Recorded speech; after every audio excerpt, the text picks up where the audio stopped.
Last year when Ghostwire Tokyo released, I wasn't super impressed by what I saw, so I never picked it up. Alongside the release of their new DLC, The Spider's Thread, it has come to Xbox Game Pass on PC, so I decided to finally play it. I think it's alright. It's not a super top tier open world game, but it's also not as annoying as something like Forspoken. So let's talk about what Ghostwire Tokyo does well and does poorly in my opinion. Ghostwire Tokyo's new DLC mode, The Spider's Thread, is basically a roguelite mode where you go through different levels and complete certain objectives and side objectives to earn money and unlock things. You find a shop every few levels or so and spend your money there. If you die, you start over, I think. I haven't died yet, so I don't know. It's a decent mode, but I don't think there's anything super great about it, and I didn't really put a lot of time into it. I played maybe half an hour of it, got through, I think, 5 levels. But let's talk about where I mainly focused during my playtime. When playing Ghostwire Tokyo, my main focus was on getting as far into the story as possible. You know how most open world games will tell you, if you proceed from here, then you can't go back until you finish the game? That's where I'm at. And normally that's the final boss stuff. I'm at what I think is the second to last boss in Act 5. And Ghostwire Tokyo's story is short. I've nearly beat it with about 10 hours in. I think I'm just under 10 hours. Sure, I could have padded out my game time by doing side quests, which I did some of them, and going and unlocking all of the gates and finding all of the stuff. And that would probably take me till like 30 plus hours. But I wanted to be able to talk about the story some. The reason I wanted to get pretty far into the game's story was to see what would happen with KK, who is basically, if I want to compare him to something else, he's basically Cuff from Forspoken, except better written. He's the companion that has taken over part of the main character, Akito's body, and gives you all your powers. Mostly, I wanted to see if there was going to be a betrayal or not, but it doesn't feel like it's going to happen. If it does happen, then Ghostwire Tokyo is a lot better written than something like Forspoken, which telegraphed it all the way through. In general, Ghostwire Tokyo is really well written, even though I can't understand Japanese.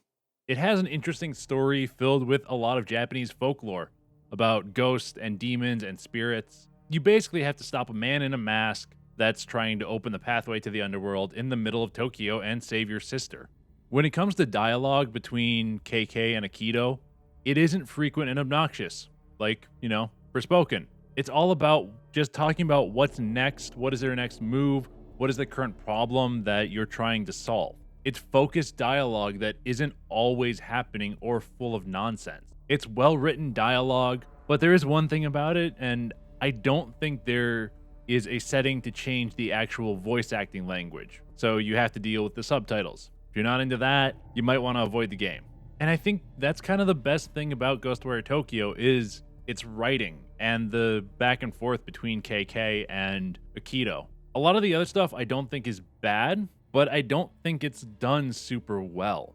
And let's talk about some of those things that aren't done super well within the game's mechanics and settings, like the actual game settings that you can change, not the setting of Tokyo. I have the same problem with Ghostwire Tokyo that I had with Atomic Heart on its initial release before its first patch, when it comes to comfortability and FOV or playing. I feel like everything is too close to the camera on the character, and I would like to be able to pull it back a little bit to see more of my surroundings and make the game more comfortable for me to play. Having an FOV slider would be nice on at least a PC version because most people are playing on monitors at PCs and they're very much closer than they would be if you're playing on console sitting on like a couch. Ghostwire Tokyo's controls feel really floaty on PC. I had to turn down the sensitivity of everything for the mouse within the game's menu to like 10% to get it close to feeling decent. That may just be a personal thing with the camera and look speed, but it does really affect combat when you get into the mid to later stages of the game and you're doing a lot of dodging and weaving and launching spells and stuff and trying to keep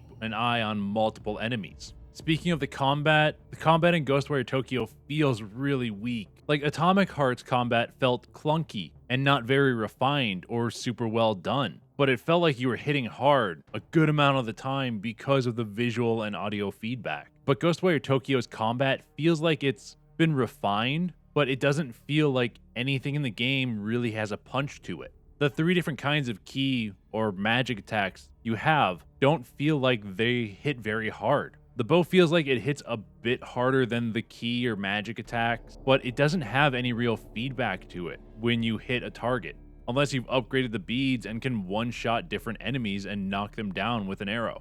And to add on to the combat problems I have with the game, the last thing that I want to say about Ghostwire Tokyo and its mechanics is that its movement feels clunky in combat and not very interesting when it comes to the overworld, because they mostly just have your basic sprint and glide and dodge. There's a talisman that can launch you into the air and tengus that you can grapple onto that are on tops of the buildings to get up to them, but that's really it. It feels really basic with nothing super interesting to it. In combat, the dodge feels really clunky because you can't dodge forward. And I think you have to double tap to dodge, which on mouse and keyboard is using the shift key. And I think that's kind of annoying and kind of sucks. The movement is just really lackluster in the game.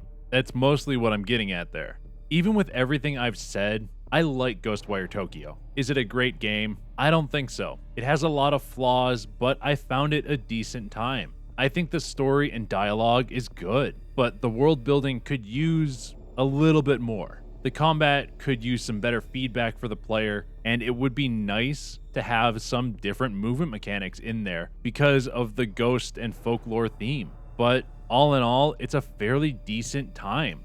Even more so if you are a completionist and you take your time finding everything. If you want to 100% the game, it feels like it's going to take a while. And really, that's all I've got to say on Ghostwire Tokyo, and I hope you enjoyed the video. Here's my latest video and my 10-hour impressions playlist, and I hope you have a royal day.